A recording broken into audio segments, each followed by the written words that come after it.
Pinakamalakas na ulan sa nakalipas na mahigit isang siglo ang nanalasa sa Hong Kong. Yan at iba pa sa Frontline News Abroad ni Camille Samonte. Natabunan ng mga malalaking tipak ng bato ang bahaging ito ng kalsada sa Hong Kong. Nangyari ang rock slide kasunod ng ilang araw na pag-ulan dala ng Typhoon Haikui o Bagyong Hana na unang nanalasa sa Pilipinas. Nagdulot din ito ng malawakang pagbaha sa lugar. Sa mall nga na ito, halos umabot na sa ikalawang palapag ang baha. Nagmistula namang swimming pool ang parking lot na ito. Tumirik ang maraming sasakyan. Ito na ang itinuturing na pinakamatinding pag-ulan sa Hong Kong sa loob ng 140 taon. Sa lawak ng baha, kanselado ang pasok sa lahat ng paaralan. Suspendido rin ang operasyon ng mga pampublikong transportasyon. Hanggang ngayong araw, wala pa rin patid ang ulan sa Hong Kong. Patuloy rin ang paglikas ng mga apektadong residente. May rescue mission din sa Mercy in Turkey.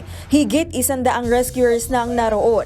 Ang misyon, sagipin ng isang Amerikanong explorer na natrap higit 3,000 talampakan sa ilalim ng Morka Cave. Ang pangatlo sa pinakamalalim na kuweba sa Turkey. Ine-explore daw ng 40 anyos sa si Mark Dickey ang kuweba nitong Huwebes nang makaranas ng gastrointestinal bleeding. Sinusubukan ng pasukin ng mga rescuer ang kuweba. Posibleng abutin daw ng 10 araw ang pag-rescue sa lalaki. Nagbabalita mula sa Frontline, Camille Samonte, News 5. Mga kapatid, Julius Babaw po. Iba na ang may alam at may pakialam sa panahon ngayon. Huwag maging huli at maging una sa lahat sa balitaan.